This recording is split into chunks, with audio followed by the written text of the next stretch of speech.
Hey everyone, welcome to another recording of the Polite Society podcast. We're going to be getting started here in just a few seconds. Just finishing up all my pre-show stuff here for the recording. Those of you watching us live, if you do want to comment, you can comment. And if you're seeing this live on the Polite Society podcast, either Facebook or YouTube feed, you can comment on those feeds, and we'll get those comments. We'll put them on the air.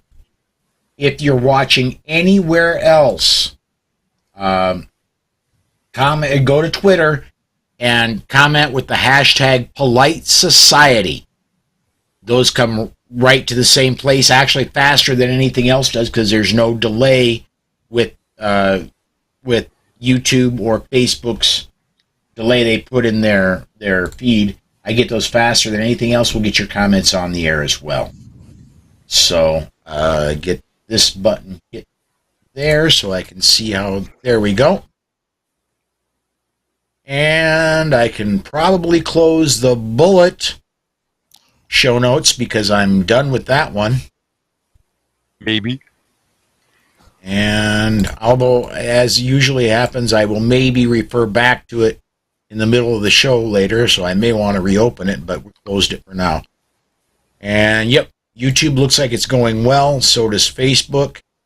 And I don't have a way to check in on OpsLens, but I'm going to have to just assume that they've got us up and running. So I believe we're ready to go on my end. Everybody else ready to fly?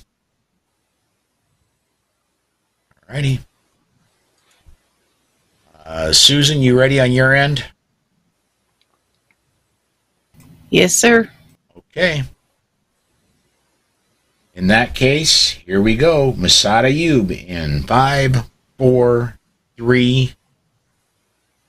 Hey gang, this is Massad Ayoob from the Pro Arms Podcast. I'm here to remind you that our podcast is a member of the Self-Defense Radio Network, and I'm going to suggest you do what we do and check out the other podcasts at selfdefenseradio.net. Treat every firearm as if it's loaded. Never point a firearm at anything you're not willing to kill or destroy. Keep your finger off the trigger until you are on target and ready to fire. Always be sure of your target and what lies beyond it.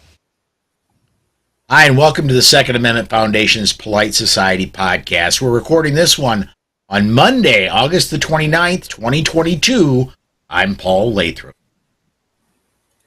I'm Rob Morris, and on tonight's show we'll discuss a Texas carry law getting ruled unconstitutional. Well, sort of. I'm Amanda Suffolk, and we're going to talk about California considering more restrictions on carry holders in their state.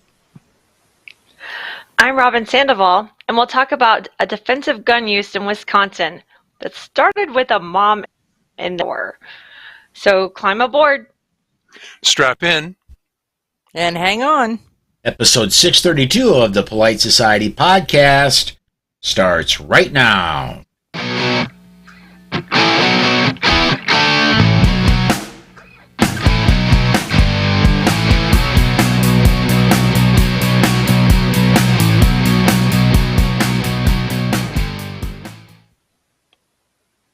Hey everybody, it's Monday at 6 p.m. in the Central Time Zone. That means it's time for another episode of the Polite Society podcast.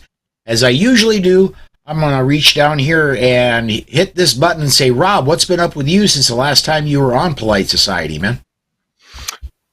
I was on Bill Frady's Lock and Load radio program earlier today. I recorded another episode of Self-Defense Gun Stories. I carried conceal every day, just an ordinary citizen. But, I get to record Amanda Suffolk tomorrow on my program. Amanda, what have you been up to?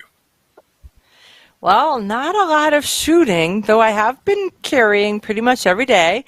I had an opportunity to spend an hour with Ohio's Governor Mike DeWine as I escorted him around the fair.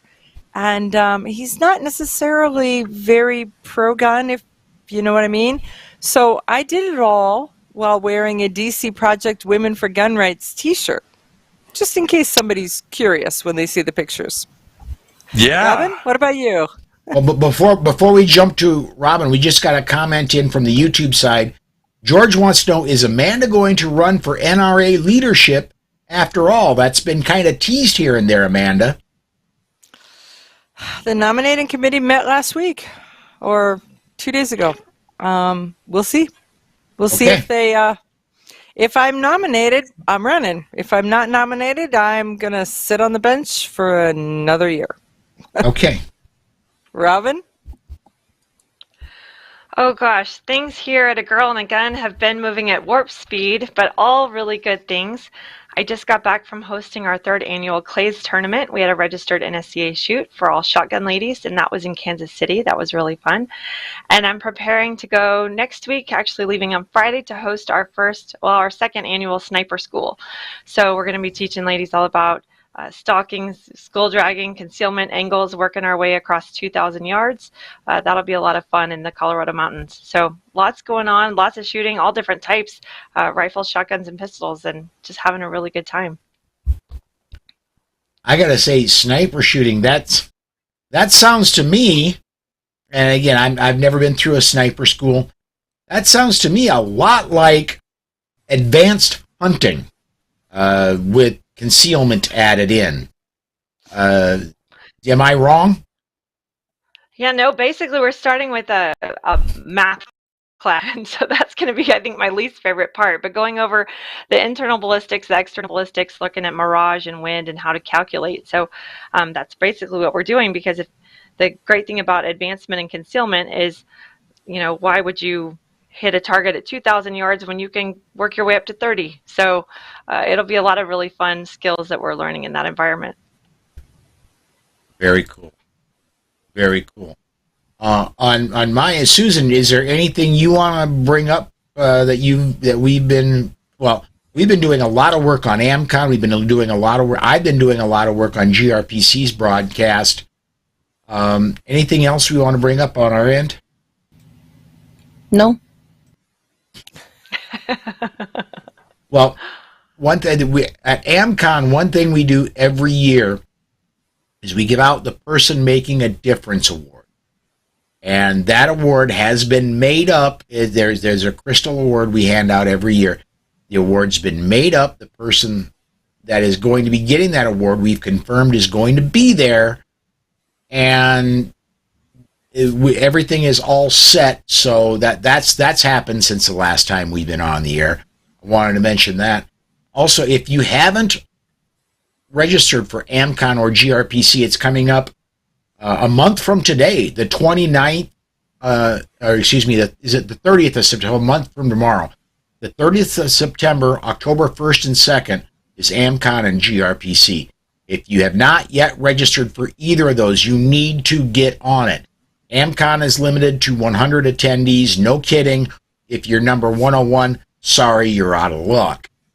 GRPC, I do not believe, has the same limitation, but they're expecting 800.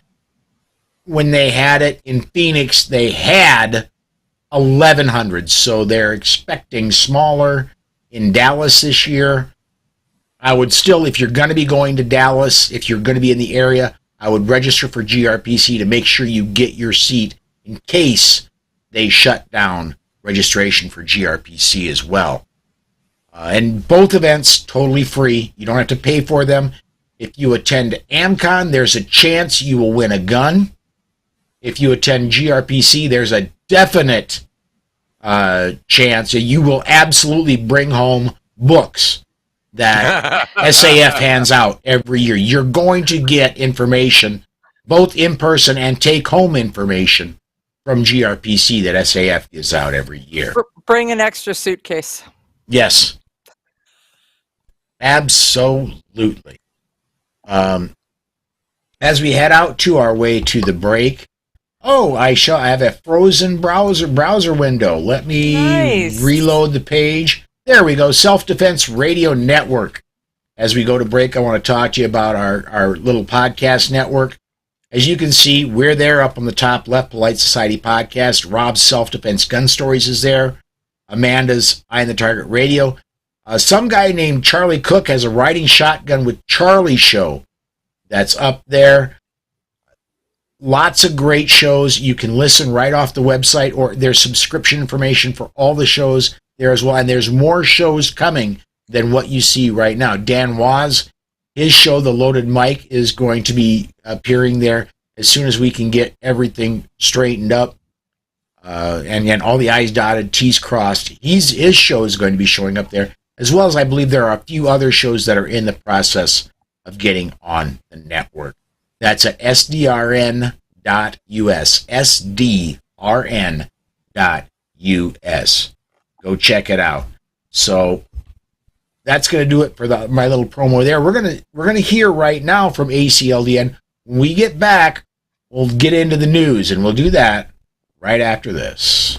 This portion of the Polite Society podcast is brought to you by the Armed Citizens Legal Defense Network. If you carry a defensive handgun, you need protection from the aftermath of prosecution. Even if you do everything right, you can be the victim of an overzealous prosecutor or even be falsely accused. That is where the ACLDN comes in. They provide immediate assistance when you need it most. If you find yourself under arrest, they immediately pay bail money and the retainer for your attorney. Additional funds are available for trial and civil proceedings.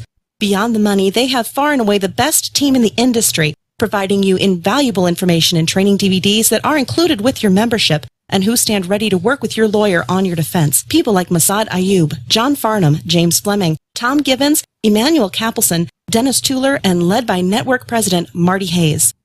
Initial membership is only $135 for your first year, and you get 8 incredible training DVDs and other educational material when you join. If you don't have tens of thousands of dollars to defend yourself at your disposal right now, you need to be a member of the ACLDN. Go to armedcitizensnetwork.org and become a member today. And please mention that you heard about them on the Polite Society podcast. Welcome back to the news segment of the Polite Society podcast presented by the Second Amendment Foundation. Before we get into the news, we lost Dave Kopp this past week. For those of you who may not be familiar with the name, obviously you don't live in Arizona and you're not into the gun rights community. Dave Kopp was AZCDL for a number of years, remained a huge part of AZCDL until earlier this year. Got word late last week that David had passed, and Dave's been on Polite Society before. He was on the Bullet before. I always enjoyed working with him. I always enjoyed when we went to GRPC, or we went to anywhere where gun rights activists met up. I always enjoyed interacting with Dave. He's going to sorely be missed. Anybody else want to comment before we take off to the news? He was a really great guy. I hadn't heard of his passing. It hurts my heart.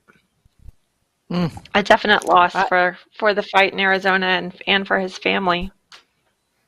And you know, the thing is that he started to hand over the responsibilities of the foundation and AZCDL to different people, and because he'd been battling cancer, they said, for a dozen years. Yes. And I think as he handed this over, the intent was that he would have more time to help them get their feet under them and to help them figure out the things that he did. And so so they're going to be kind of freewheeling for a little while as they figure it out. Exactly. And it's not just Arizona. I remember at my first few GRPCs, we were talking about Paul Vallone and how outstanding the work he did there. And Arizona was saying, yeah, if you guys think we're spun up, we learned a lot of it from Paul. So Arizona and North Carolina have really taught the rest of the country how to be Second Amendment activists. Wow, those are really big shoes to fill, and not just in Arizona. Yeah. And he was young. I mean, young. Yeah, he was about my age. Not that I'm a spring chicken, but yeah, he wasn't an old man. Nope. So, all right, Susan, let's go ahead. Let's get out to our first story. This one, the Texas story. A federal judge in Texas threw out the state's ban on people between 18 and 20 years old from carrying handguns on Thursday in what appears to be the first major judicial decision since a landmark ruling on weapons rights by the U.S. Supreme Court in June. The challenge to the Texas statute that bans young adults not in active military service from having handguns in public was filed in 2021 by the Firearms Policy Coalition, a gun owners' rights group. The group said the ban violated the U.S. Constitution's Second Amendment, which says states can organize militias and that the right of the people to keep and bear arms shall not be infringed. In June, the U.S. Supreme Court ruled for the first time that the Second Amendment guaranteed an individual right to carry weapons in public for self-defense. The decision also ordered the federal judiciary to apply a history-only test when considering challenges to weapons regulations, saying the regulation was constitutional only if it was similar to those around in the 18th century when the Second Amendment was ratified. When I read this article, it talked at length about permitless carry in Texas.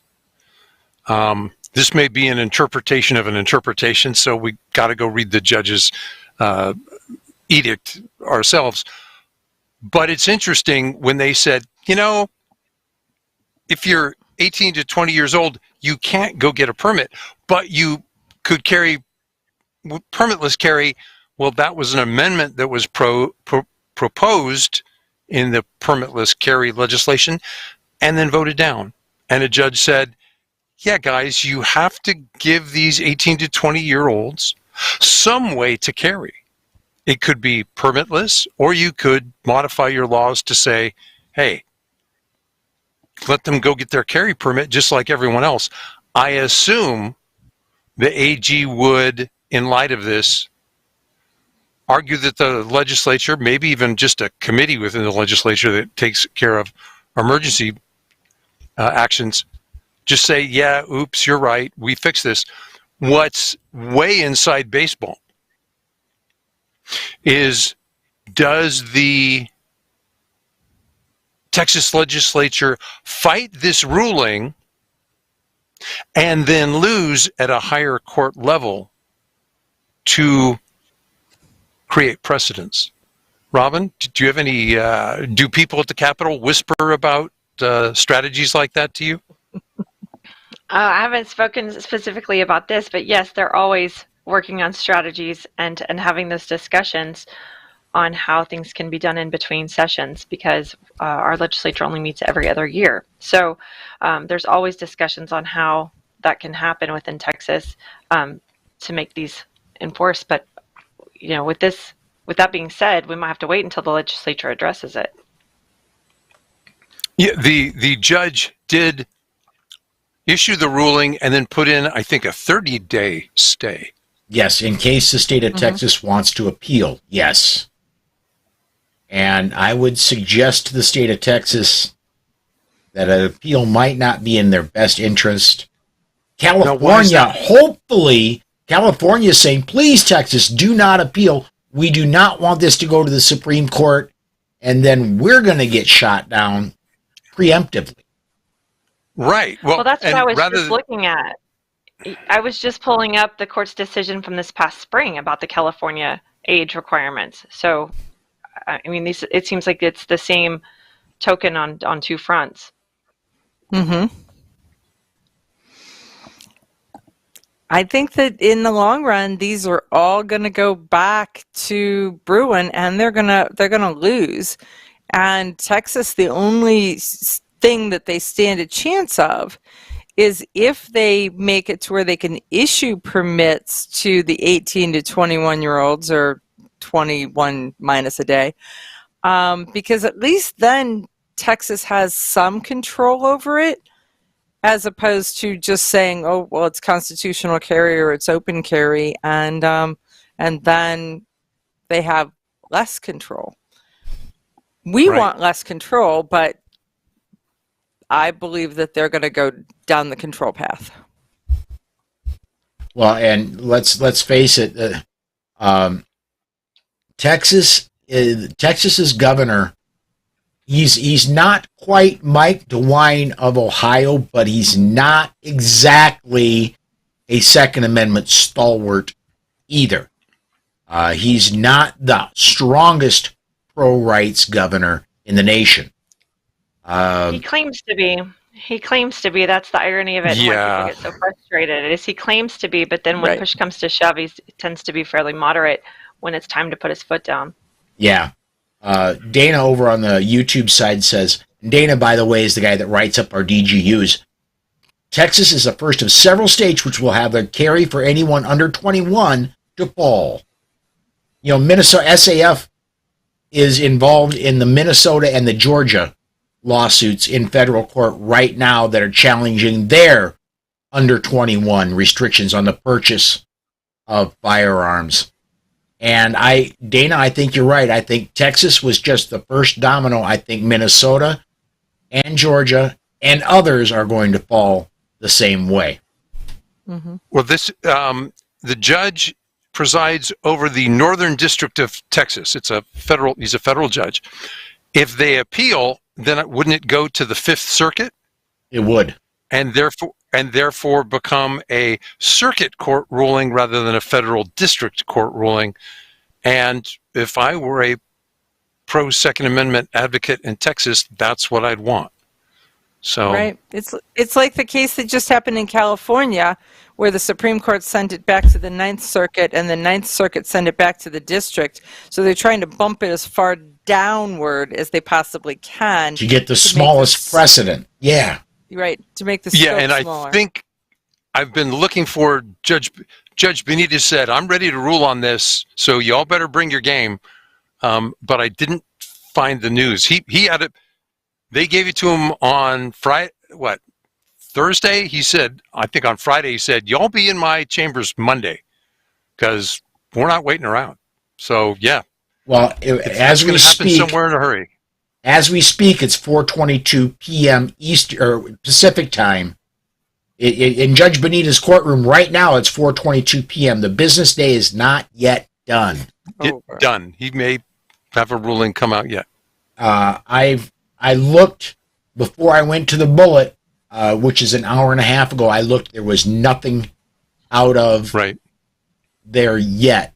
And again, once I go live with the Bullet, I cannot do a news search after that. I'm all tied up with the Bullet and then Polite Society. So our news is 90 minutes old, which is better than you get with the network news, which is 6 or 7 weeks and hopelessly tainted. So I want to get good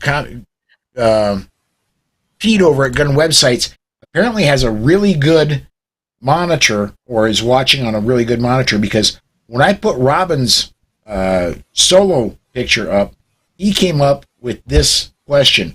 What's up with that map behind Robin? A girl in a gun chapters? DC Project Reps? Either way, can I get a copy of it somewhere? Let me go ahead and put you up, Robin, again. And what is up with that map behind you? Well, I got this map, and I have little pins that can go on it, but you couldn't see the pins. It was going to be a Girl in a Gun chapters. We have about 300 chapters across the country, so I was going to pin all the Girl in a Gun chapters, but you can't really see the pins. So actually, I bought this map from Etsy, and it ended up shipping from the Ukraine. So if you look closely, the Midwest states are a little bit askew, and there's some misspellings, but it's pretty, and it started out with a map of the Girl in a Gun community. It's pretty. So I see your Defender of Liberty Award sitting back there too. Yeah, that was an honor I got from at GRPC, and it breaks my heart that I can't be at GRPC this year. I will be there in spirit for sure with all of you guys, but I'll be hosting the Girl in a Gun Multi-Gun Challenge in Missouri. But otherwise, if I wasn't hosting a 3-gun match, I would be there for sure at GRPC. It's one of my favorite events, and I'm glad that you guys are gathering in person, but sad I can't be there. I figured it was strategic so that Robin and Amanda didn't meet in the same place and figure out how to take over the world. That could happen. And Susan's going to be there too, so Yeah, we'll be in Oh, God. Arizona. We'll be in Arizona together in 2 months, so we'll take over the world. For a week. Let me get this. I think Charlie's onto something here. Charlie Cook, one of our sometimes on the air people, often on the air with me at the Bullet. He doesn't think we're going to get a decision today because a judge should be tuned into PSP to help with the decision. But Judge Benitez probably is watching us right now and wanting to get insight into which way he should go. So yeah, that's probably why we're not getting the. I don't know his screen name, so I can't comment. All right. Well, so far, if anyone has to make the ruling, I think we have he's a pretty good track record for us. So we'll keep a good thought. Yes. Yeah. Well, let's stay in New York or in California. Let's go to California. I'm sorry, Susan. Let's talk about this new proposed law in California. Judge Clarence Thomas's opinion determined that states could still ban firearms in sensitive places, such as schools and government buildings, as long as the restricted list wasn't overly broad or extensive. Justice Brett Kavanaugh and Chief Justice John Roberts also wrote in a concurring opinion that states were still generally free to mandate objective licensing requirements, such as, among others, firearms training, fingerprinting, and background checks. Senate Bill 918 builds on all those small windows of opportunity. The proposal would label dozens of public places as sensitive, where license holders couldn't carry their firearms, including, but not limited to, schools, courts, hospitals, and other medical facilities, airports, public transportation, bars, public parks, casinos, churches, and libraries, according to a bill analysis. Recent amendments clarified that there are some exceptions for hunters. The legislation also replaces California's good cause requirement with what Portantino says is concrete versus discretionary criteria for licensing authorities to use in determining whether someone is a qualified applicant. Licensing officials would have to conduct in-person interviews with applicants, for example, and interview at least 3 character references, with a preference that at least one of those be a spouse or a cohabitant. Authorities could also review publicly available statements or posts regarding or made by the applicant as a way to determine if someone applying for a license is a danger to the public or themselves. The proposal would also set the minimum age to obtain a permit to 21 and establish new gun training and storage requirements. Advocates contend that these requirements fall squarely within the Bruin decision. Yeah, we're seeing that in New York right now with the requirements for training and all of that, and it's completely ridiculous. When has state mandated training ever been entertaining, valuable, resourceful, qualified, all of the above? I went through state training for and admittedly this was a extremely rapid and extremely accelerated class for my enhanced concealed carry permit for South Dakota back in July. And what is normally an 8-hour class I went through, including shooting, in about 2.5 hours. Because I knew the instructor knew me, the instructor knew what classes and things I had taken, and we basically had about an hour and a half conversation in a classroom, and about an hour, half an hour to 45 minutes, maybe an hour shooting. Your state doesn't, Paul. Your state doesn't have a quantity time limit of time. Nope. See, mine has time in seat, not what's being taught. There's some minimums, but it's how much time is your butkus in that seat. That's unfortunate. Seriously, that's unfortunate. I basically, on my end, just tested out. I was able to demonstrate that I knew what I knew, and they said, yeah, okay, you obviously know more than the required amount. And then I was able to go shoot and demonstrate that I obviously could shoot well within the parameters of what qualifies somebody to shoot and for pass South there. Dakota. Yeah. But what they're doing here in so this is New York, right? Yeah. California. California. So the New York California, West. the other there you go. The other thing that they're adding into this is the new gun training. What is new gun training? But I think storage it's requirements. Oh yeah. Go ahead, Rob. Yeah. Well, it's 2 days of classroom training. Then they start several hours of live fire. In the classroom training, they wanted to talk about de-escalation and storage requirements for firearms.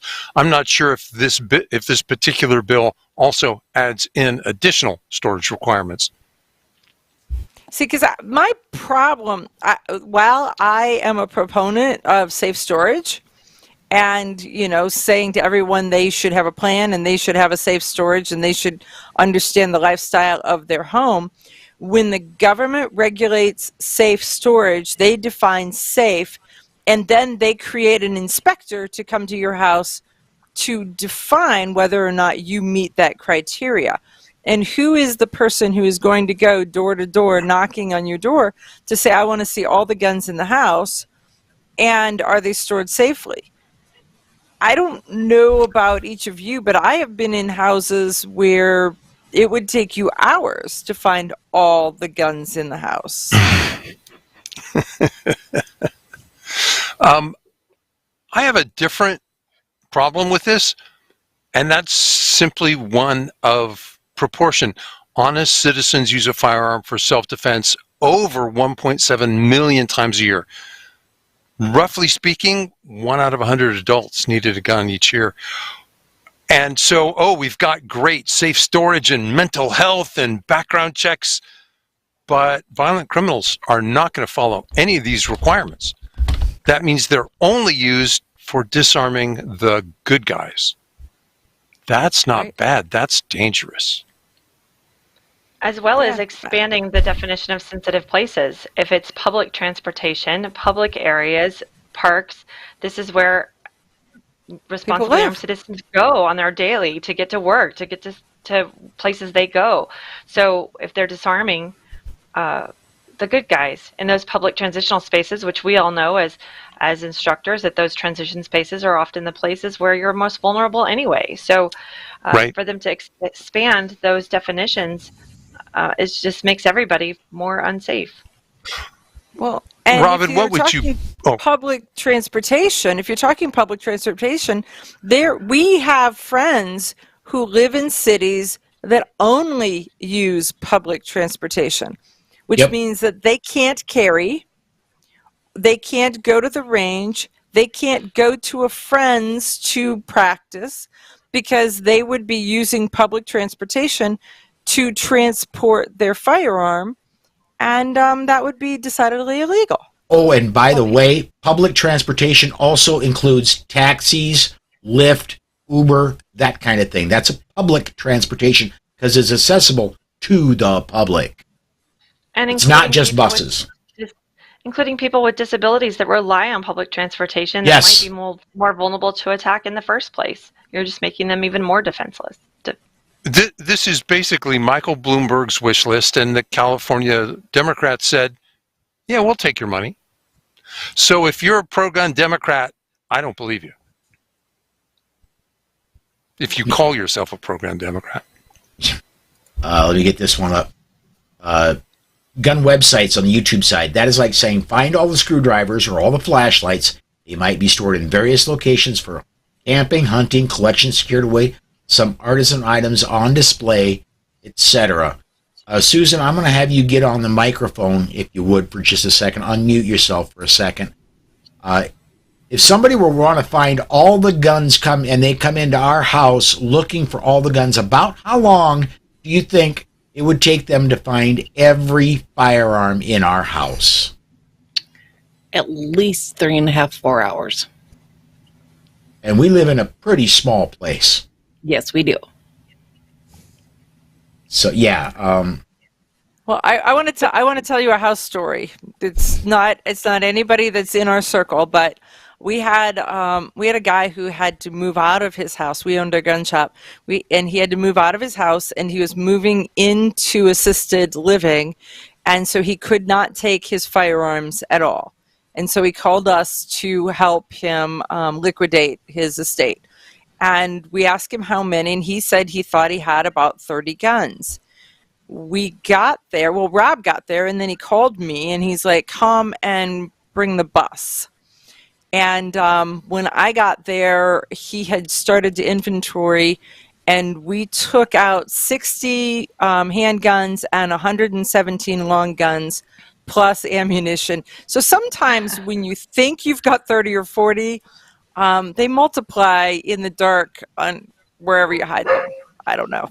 But it was 117 long guns. We were loading them into our camper bus, and we had another couple. We were actually at dinner, so we got this other couple to go with us. That guy kept going, is this legal? Can this be? Because now it's dark of night while we're loading the bus full of guns. He was somewhat traumatized. Did you actually get them all? Did you find them all that first time around, or were there more that showed up later? More. We went back. But that was a really good point made on there, that some are for display purposes, some are, antiques. I mean, for someone to come into your home and try and make to qualify what's in your home or how you have it. I mean, I dedicate my life to teaching women and families the safe and proficient use and storage of firearms. So as a professional in that space, I advise people and give them, always the discussion between accessibility and security and weighing that in terms of their family's lifestyle. And for that to just be an arbitrary ruling from someone else that doesn't have all of the nuance that goes into those kinds of decisions is really frustrating. And, what drives me just bonkers is there are fires in California. Oh, I need to move. Well, I understand you're moving your family. No, your gun safe has to come with you. Say what? Or I'm a domestic violence victim. I need to move. Well, I'm sorry. I understand you've got a restraining order, but since you can't take your gun safe, you need to be disarmed. WTF. Bingo. Yes. And guns websites are on the YouTube side again, Pete. Not to mention guns that might be taken apart for cleaning, upgrades, or repair. Well, and add another level to this. So now it's a government employee who's in your house looking around, in effect, digging through your underwear drawer, because maybe there's a gun there, right? And how many other laws are you potentially breaking? Are they going to document and inform? So is your dog licensed? Does your cat have a rabies tag? Right? Do you have license plates on every vehicle in the garage? Think about all of the other minor things that you don't necessarily want the government involved in. And now you've got a government inspector there documenting what they see. No thanks. Yep. Exactly. Come back with a warrant. Thank you. I believe we've had that discussion on one of the. I have so many broadcasts. I do not remember which one it was, but we did recently do a come back with a warrant talk. Speaking of which, the ATF showed up at a guy and he gave them what for? Yeah, I know who you are. You're a bunch of thugs. Oh no, we gun control. No, you're a bunch of thugs. Come back with a warrant. Get out. Right. Yeah. Well, think about what happened with the Boston bomber. They were looking for the Boston bomber. They shut down everybody's cell phones in the area, and then they went door to door and demanded access to your house to look for the bomber. Afterwards, there was an increase in raids for various things, marijuana growing, different things that just might happen to have been seen during Yeah. this forced inspection. Fourth and Fifth Amendments, what are those? Let's do this. We're late on break by about 10 minutes. Big shock. Let's step aside to break. We're going to hear from CNJFO. We'll be back with more news right after this. New Jersey is a civil rights wasteland where an unconstitutional law known as justifiable need keeps ordinary citizens from exercising their right to bear arms. New Jersey spits in the eye of freedom, ignores the Bill of Rights and the Heller decision. New Jersey politics are an anti-civil rights bulldozer and a spreading cancer. The Coalition of New Jersey Firearms Owners, a tax-exempt nonprofit, has a goal to defeat justifiable need, reverse course on all anti-freedom laws, and render aid to other jurisdictions by filing Supreme Court-bound litigation. CNJFO is a beacon of freedom behind the Iron Curtain in New Jersey. Join CNJFO's strong, enthusiastic patriots. Support the Coalition of New Jersey Firearms Owners today. Protect all our rights and return freedom to the Garden State. To donate or learn more, go to cnjfo.com. And welcome back to the second news segment of the Polite Society podcast, presented by the Second Amendment Foundation. Before we go to our next story, we'll get one more comment in from Gun Websites over on the YouTube side. He says, this all depends on ignorance. See the efforts of the DC Project educating representatives, new gun owners, instructors, and the social media audiences. We are winning the culture war, in my opinion. I think we're making great strides on that. I really do, as evidenced by the number of people that are watching this and the other shows I do. And even in the mainstream media, I'm seeing strides here and there of them becoming more neutral and even in a little bit somewhat pro Second Amendment in their voices.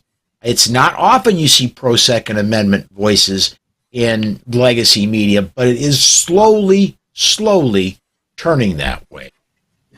Susan, let's go ahead and let's go on. Let's get to this next story. Oh, yeah, here's the exception to what I was just talking about. Larry Keane of the NSSF dug into the most recent poll released on gun control by NORC and found some interesting details. Media headlines heralded, "Americans want stricter gun laws," based on a recently released poll by the Associated Press NORC Center for Public Affairs Research at the University of Chicago. But a close reading of the data, including quotes from respondents within, demonstrates that that's not actually the case. From the NORC report, respondent Nicole Whitelaw, a 29-year-old Democrat and gun owner, said proposals like banning AR-15s goes too far and may not solve the problem. Also quoted was Chris Boylan, a 47-year-old teacher from Indianapolis. He said, quote, "Gun violence is a major problem, and I believe the issue is more about mental health and a too lenient criminal justice system," end quote. Boylan added, "Blaming the gun is an oversimplification of what the issues really are. It's not the gun." All right, Amanda, you're up first in show notes for commenting on this one. Right. Well, Associated Press, University of Chicago, those are the bastions of freedom and liberty, right? So they're the ones who did the survey to begin with. Yeah, right. Okay. So you can tailor the questions the way you want to tailor the questions, and then they snipped it to say what they wanted it to say. But really, I mean, one of the questions in the survey was, do you want to stop mass killings? They said 51% of the respondents said yes. I believe that the other 49 just didn't trust the question, because I don't care if you're pro-gun or anti-gun or pro-popsicle. It doesn't matter. Do you want to stop mass killings? Yes. How we go about it may be completely different, but there is not a person on this earth who says, "Oh, I think those are a great idea." No. Yeah. So I think so that it's all in how they ask the question. I think that the 49% that answered no, they didn't want to stop mass shootings, 100% of those are anti-crock of cheese. So, yeah, and what I'd like to go off on, any polling, you've got to very closely look at the sampling. And then I've not been able to get the sampling of this, but how many registered Democrats, how many registered Republicans did they do? How many registered independents? How many were randomized? What was the amount of time used to take the poll? Were these telephone? Was this an internet survey where I could send the link to Amanda, I could send the link to Robin and Rob, and we could all, because I know these people are going to answer close to, if not exactly how I will. Are we all going to shove our opinions in this poll? Yeah, you've got to look very closely at their. Did they do it on campus? Did they do it at a senior citizen center? I mean, yes. Did they do it at the AMVETS? I mean, where did they get their sampling? Yes, absolutely. And then none of that was publicly available. So you gotta wonder. You absolutely gotta wonder. Last story, and Susan, this one, just public warning, if you've not yet taken your blood pressure medication today, now would be a great time to do it. That's a good PSA, Paul, because I saw the headline and was like, what? Susan, let's go ahead and let's go to New York. Yeah. A recently changed New York State Fair policy will ban off-duty police officers from carrying concealed firearms. The Department of Agriculture and Markets operates the State Fair. The state agency sent a memo to all police departments through the New York State Police Troop D Commander Major Michael Tenick, stating that off-duty cops must leave their guns at home if they plan on visiting the fair. The New York State Fair runs from August 24th to September 5th in Syracuse. This ban is the first time in the fair's 181-year history that only police officers assigned to the fair will be permitted to carry guns. The Department of Agriculture and Markets did not consult with any police agencies before enacting the new prohibition on firearms. The department also did not expand on why a new policy was needed at the state fair. Many police officers in New York believe it to be a slap in the face to officers that put their lives on the line every day for citizens of the Empire State. One New York Police Department member told AMOLAND News on condition of anonymity, quote, "I don't go anywhere without my gun. This is a slap in the face to cops everywhere. Do we magically become dangerous with guns once we're off duty? You would think that they would want more cops with guns, not less. You're making a soft target even softer," end quote. All right, Rob, you're up first in show notes for comments on this one, bud. What you got? Yeah, this police officer inadvertently said it out loud. They're making a soft target even softer. Would I put it past Bloomberg to have an attack on a gun-free zone like this so he could say, see, even with all our gun control laws, it wasn't enough, we need a ban? And there are enough headline surfers, they might say, yeah, obviously. We are, as we speak, we are 4 days into the New York State Fair. I've not heard of anything. There was a shooting Saturday in Atlantic Oregon. City. Okay. Tom Knight and I talked about it today on the bullet. I knew I'd bring up today's bullet at some point. And then Oregon, there was a grocery store. So it's new is the grocery stores. Okay. But this is, why do you need a gun? The police have a gun. If you have a problem, just call the police. Well, yeah, but now you're saying the police? Who are the police going to call if the police can't carry a gun? Right. Mm-hmm. Yeah. Well, I sure hope that all the officers boycott that fair, and everyone who is sympathetic to the Blue Line boycotts that fair because it's definitely not right. And in some states in Texas, they're not off duty. You're always on duty if you're a police officer. So I don't know how New York has such disdain for their brave men and women in blue. And they're think targets, always targets. Oh, yes. If they're an officer who has arrested somebody who's got a case of the crank, they are always a target. Absolutely. Well, you'd think the Department of Agriculture and Markets would be worried about, cucumbers, grapes, and crop yields. Nope, they're worried about political donations for New York Democrats. Wow, that's sad. There's a federal law, LEOSHA, law enforcement officers. Right. It's an acronym that has slipped my mind, but if you're a sworn law enforcement officer, you can concealed carry throughout the United States. No concealed carry permit required, and it's good in all 50 states, New York, Hawaii, New Jersey, everywhere. The only place. If you're a retired officer, then HR 218 carries that and gives them the ability to carry. Yeah. As long as they do their training. Yes. The only place, for example, if you're not supposed to carry, if it's marked no carry allowed, usually there's my understanding and talking with officers is when there's an officer, there's usually when you go to security and there's no guns allowed, if they ask you if you're carrying, there's a yes, and then they check your gun for you. But it doesn't look like that's going to be the case in the State Fair of New York. It looks like. Look at most of the signs. I'm sorry to talk over you, Paul. Look at most of the signs, though. It says no guns allowed unless otherwise authorized by law.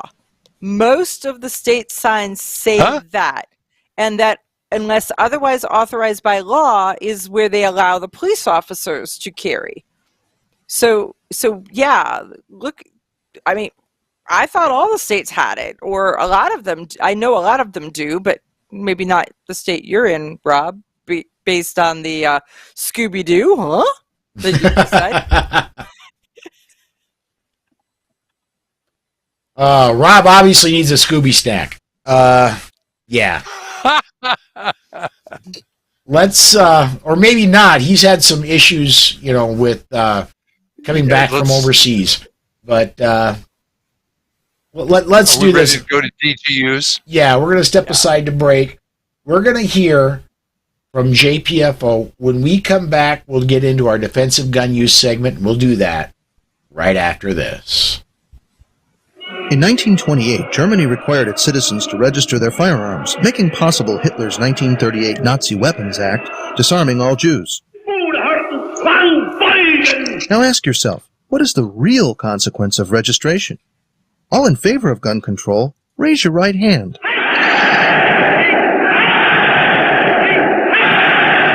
Brought to you by Jews for the Preservation of Firearms Ownership, America's aggressive civil rights organization.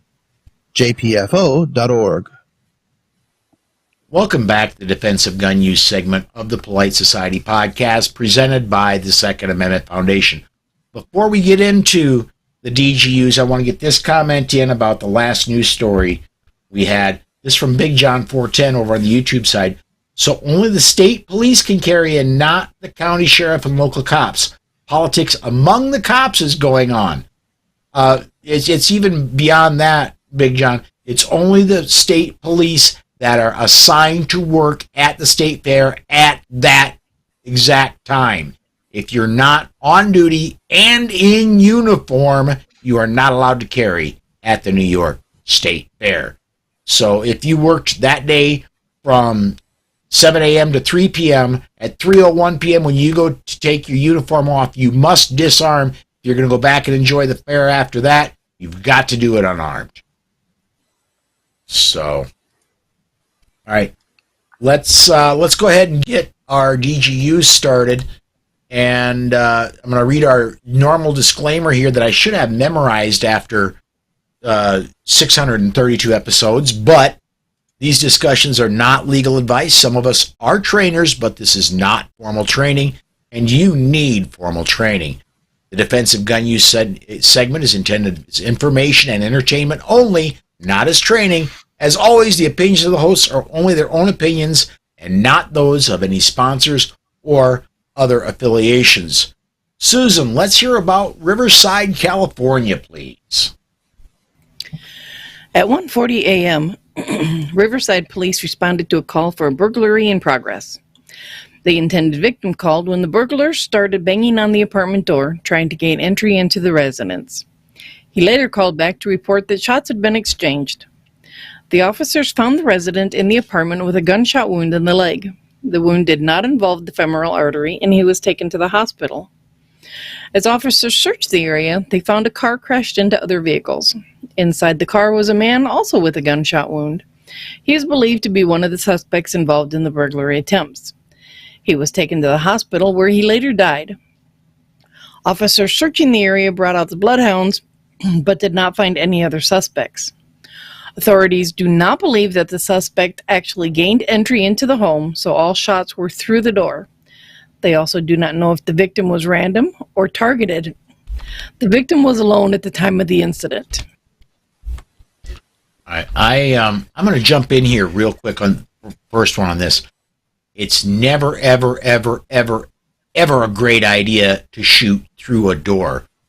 Worst case scenario, wait till they break the thing open and they come into that fatal funnel and then open fire. Please, please, please do not fire through a closed door. Retreat to cover where you can, or at the very least concealment, where you can still get your firearm leveled at the door, get aimed on the door, and when that door breaks open and they're silhouetted, there's your opportunity. But please never ever fire through a closed door. You don't know what you're going to hit on the other side. Paul, I like that you said retreat, simply because I don't want you to hug the fatal funnel. Yes. If you've got a couch or a hallway and you can see the door, awesome, get back there.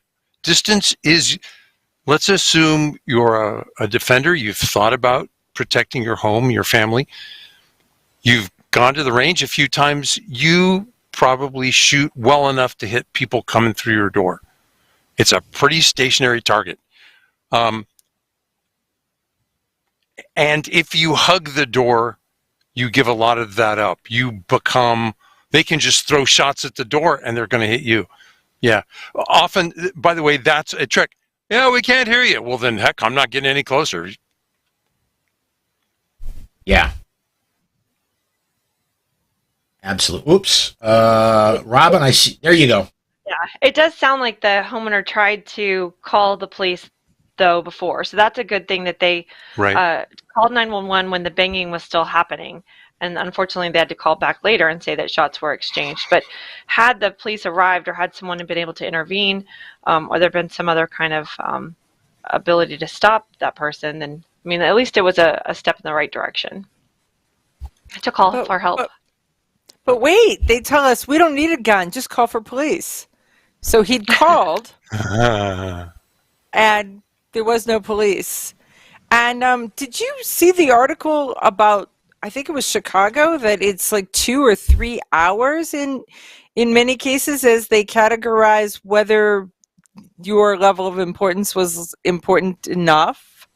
I believe the statistic is in more than half of the level 1 and level 2 priorities police calls, there were no officers available to immediately respond to the calls in Chicago for over a year.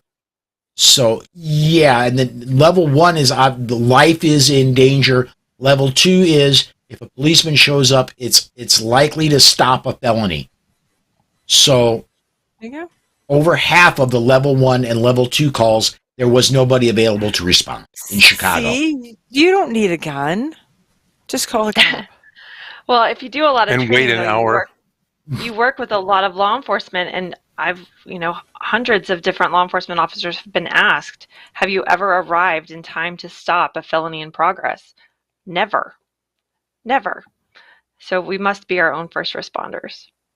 Yes. Mm-hmm. All right. Susan, I love this next DGU. Let's go ahead and get into this one. Mamas will do what mamas do. A mother of two was showering before work when she heard her children, ages 12 and 14, screaming in the living room. Still dripping wet from the shower, she ran to her bedroom, grabbed her gun, and faced down the man standing in her living room. Undeterred by her dogs, he charged her, and she shot him in self-defense. She later said, "It happened so fast, an adrenaline rush." Community activist Bushra Rahman helped clean up the home after authorities removed the body. Quote, "She was scared because her children were there with her, so she did what any mother would do. She defended her children.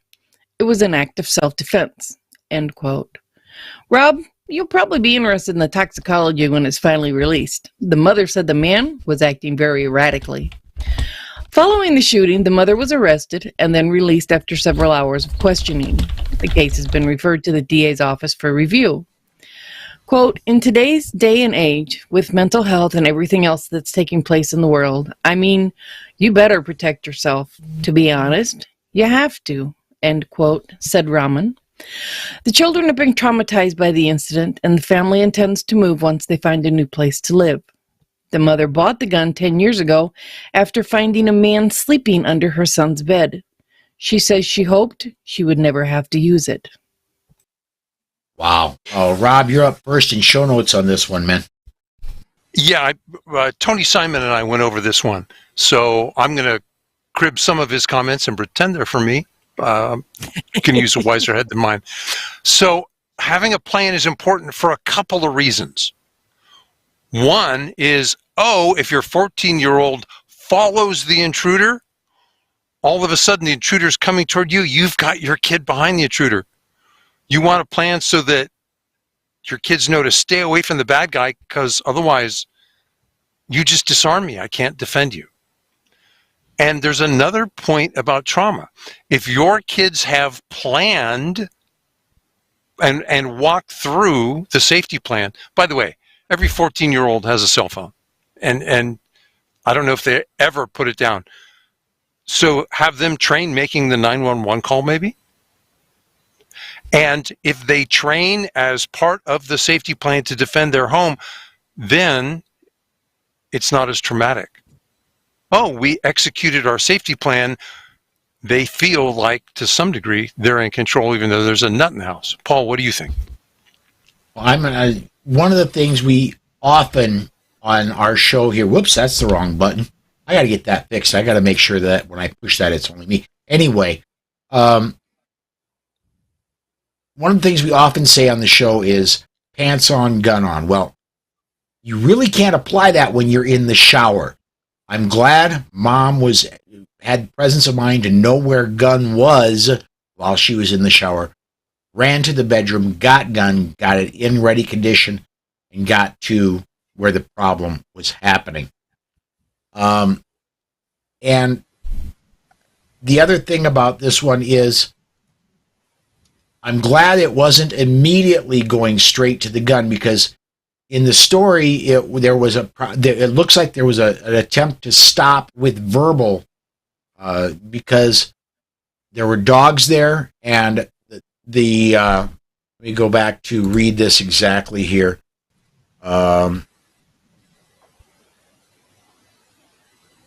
She ran to her bedroom, grabbed her gun, and faced down the man, still standing in the living room. Undeterred by her dogs, he charged her. She shot him in self-defense. Two pit bulls, by the way, if I read the article correctly. Yeah. It looks like it wasn't an immediate, you see a guy standing in the living room, you bring the gun up, and then the gun comes into effect. It looked like there was, at least from what I envisioned, there was a get out. There was two dogs coming at you. If two dogs and a person standing there with a firearm are not affecting you, yeah, there's there's issues there. So good on. I have questions. I have many, many questions. And part of my questions are, she came out of the shower. She's wet. Okay. She doesn't have a towel. She doesn't have a robe. She is buck naked with a gun. Okay. There is nothing more that says crazy woman will do whatever a crazy woman needs to do than somebody that is dripping, holding a gun, saying, get out of my house. So she meant it, and they could see that she meant it. There's that.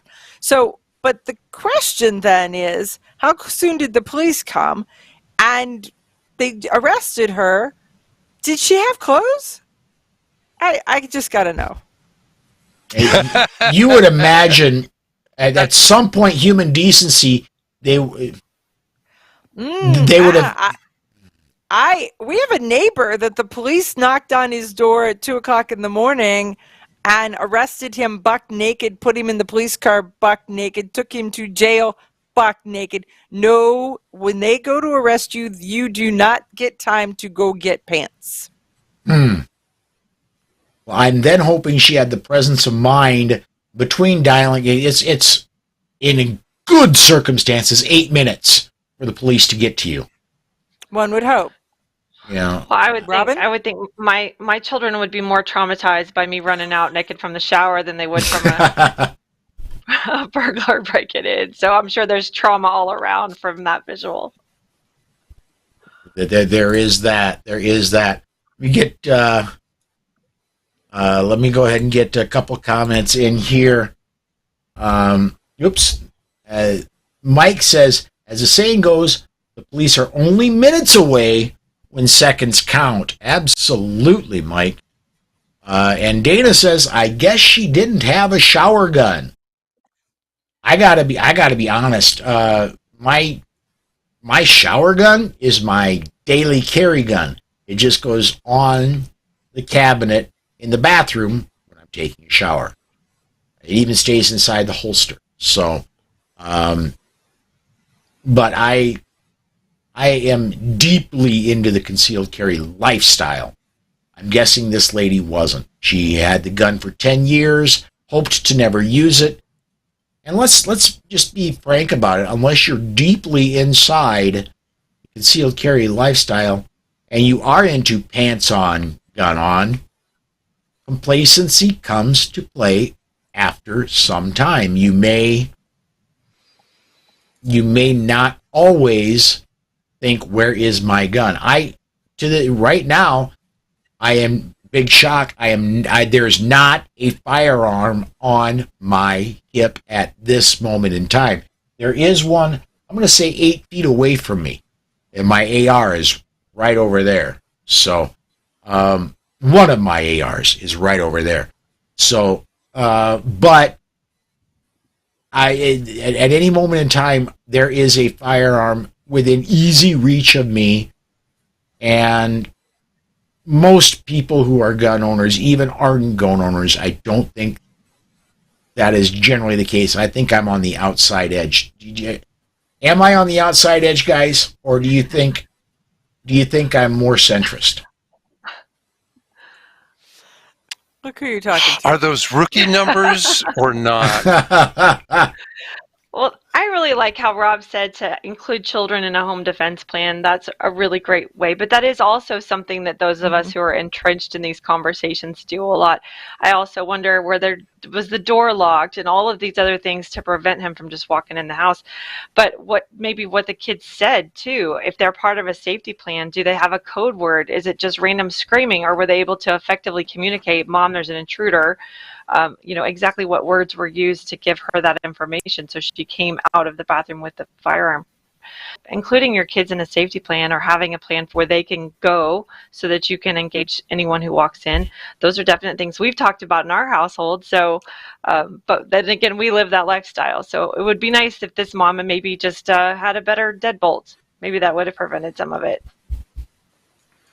I bet she does by now, Robin. Didn't the story say she was looking to move? Oh, okay. There you go. There's a new deadbolt with a whole house wrapped around it. But she bought the gun because somebody was hiding or sleeping under her son's bed 10 years ago. So I'm not sure she learned whatever lesson that could have taught her. Agreed. Maybe she needed some more deadbolts then. Yeah. Thomas Copeland on the YouTube side says, a cop friend of mine told me that they arrest people the way they find them.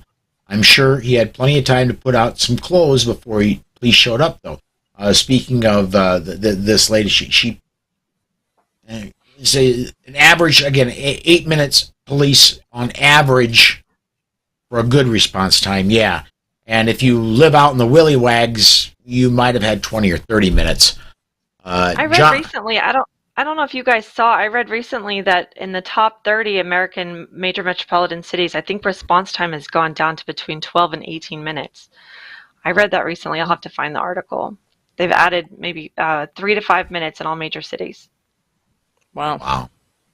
Yeah, but let's continue defunding the police, right? And then John on the Facebook side says many people only have a gun just for home defense. Yeah, that's absolutely true. And kudos on you for having the foresight to have a gun for home defense. I would just say the Heller decision guaranteed you the right to carry inside your home, no matter where you live.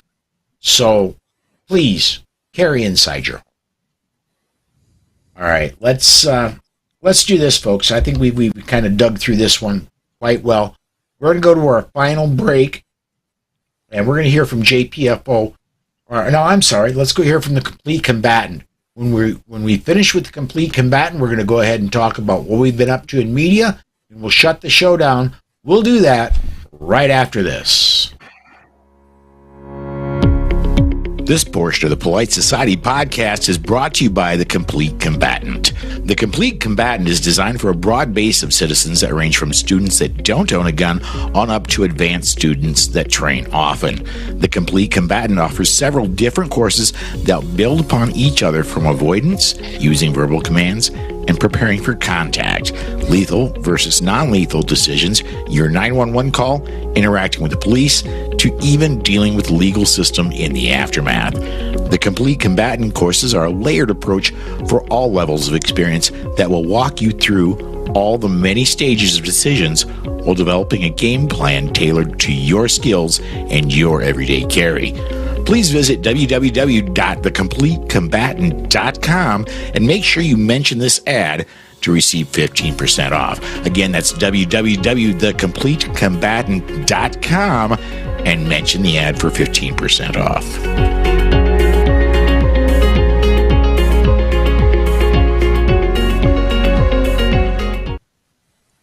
And welcome back to the final segment of the Polite Society podcast presented by the Second Amendment Foundation. Tell you this show's been so stressful tonight, I pulled all my damn hair out. Anyway, let's talk about what we've been doing in media. Rob, as usual, I'm going to start with you. What's been going on over at Slowfax, man?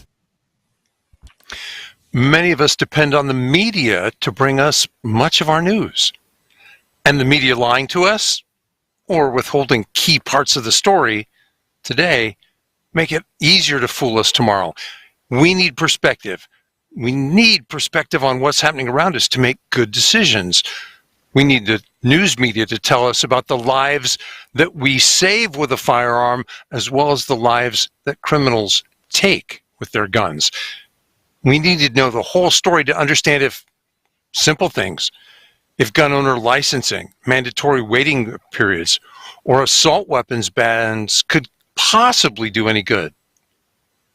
We don't know because the media doesn't tell us. That article is called What the Mainstream Media Doesn't Tell Us About Guns. My articles are up at Clash Daily, at AmmoLand, and at my blog, slowfax.wordpress.com. Amanda, what have you been writing and recording? So, well, I'm looking to update my lineup of Women for Gun Rights. I kind of schedule it in a feast or famine mode, and right now I'm at famine, so I have to get off the sofa and get some stuff scheduled. I've got a pretty busy travel schedule coming up, and so I'm going to be giving the controls for Eye on the Target Radio to Rob Campbell while I'm traveling, and all I can say is yikes. So stay tuned. Sometimes the wheels come off the bus. Robin, what about you? Well, I've done a lot of interviews, but I haven't been able to write anything lately. I did have a couple interviews go to print lately, and so it's nice to see the exposure for A Girl and a Gun, and basically just the exposure for opportunities among women in the women's market for training and gun ownership. So I've been talking about that a lot. I've been noticing some new trends. For the past 2 years, we've mostly seen women coming into the firearms community because they were spurred by the riots, fear of bans or legislation, those kinds of prompts. But now we're seeing more and more women say that they're coming into gun ownership and gun training because they've noticed that there's opportunities available to them. And so it's really great that the work that we're all doing to allow people to know you don't have to be in law enforcement or military, you don't have to be an operator, you can just be a regular mom like me and go to the range and practice and train and have those skills to protect yourself and your family. So we're getting the word out, we're breaking down those barriers. I strongly believe that marksmanship skills are honed at the range, but hearts and minds are changed at the dinner table. And so we're breaking through with those conversations, and we're seeing more and more women and families come to the table. So just continuing that work.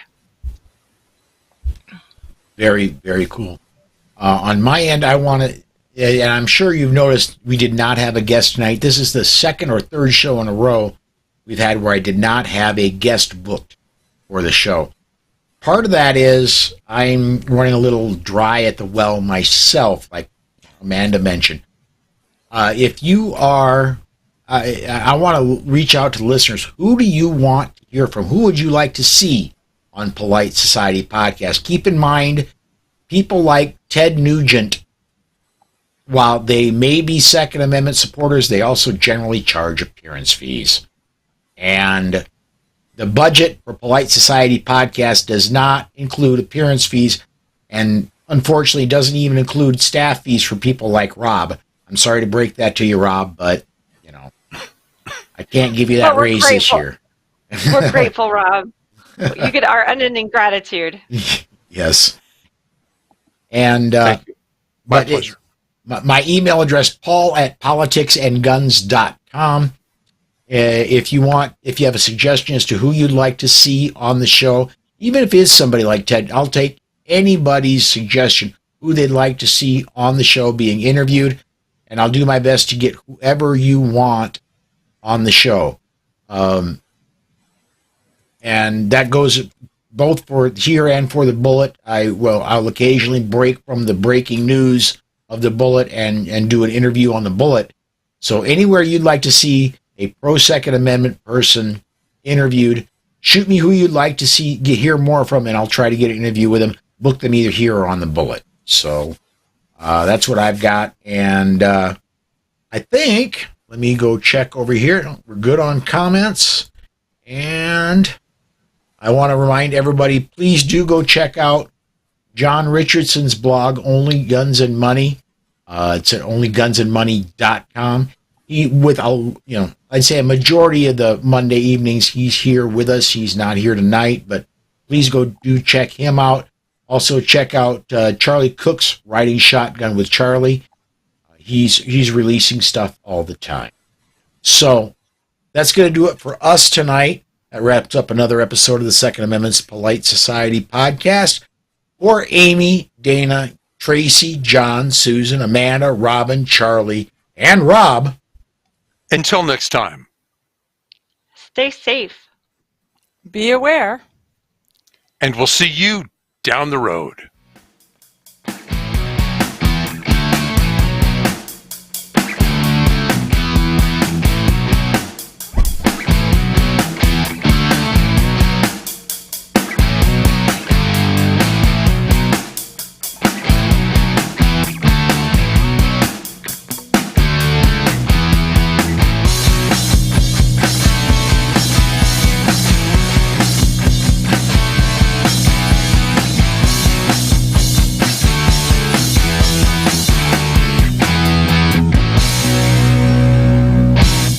The views and opinions on the show you just heard are those of the host and the guest and are not necessarily the views of any sponsors or other affiliations. But hey, not everyone is as smart as we are. Okay, that wraps up the recording. Wow, we're getting a lot. We're getting comments on my plea for suggestions. We're getting a lot of them. Let me get and we're not recording anymore, but we're still live on Facebook, YouTube, and OpsLens. So let me get a few of these up. Guest suggestions: Stephen Holbrook, Masada Ayub. I could just text Gail or Mass and see if we could set something up. It's coming towards the end of training season, so I would imagine somewhere after GRPC you could easily see Mass on the show. Kellyanne Pigeon, yeah, we have.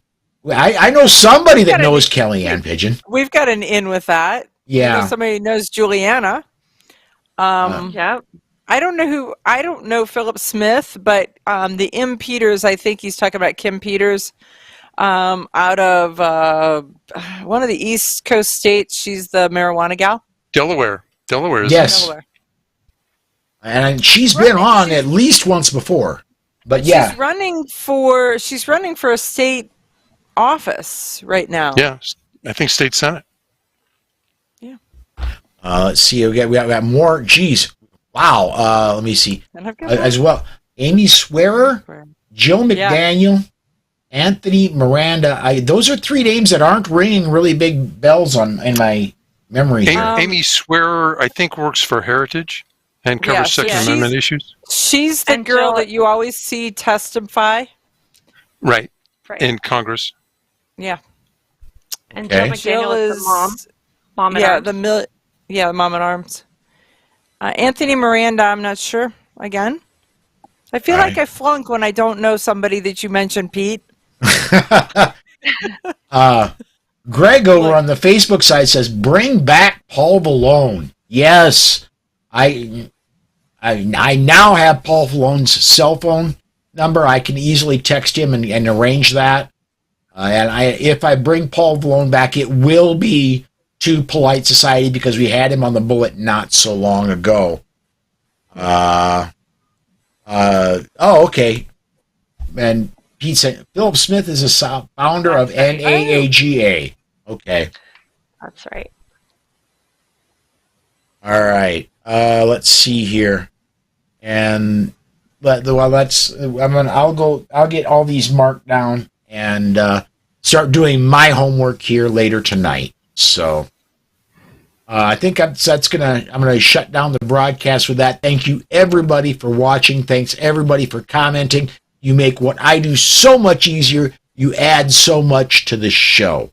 So again, thank you. Thanks for watching, and we will see you next time.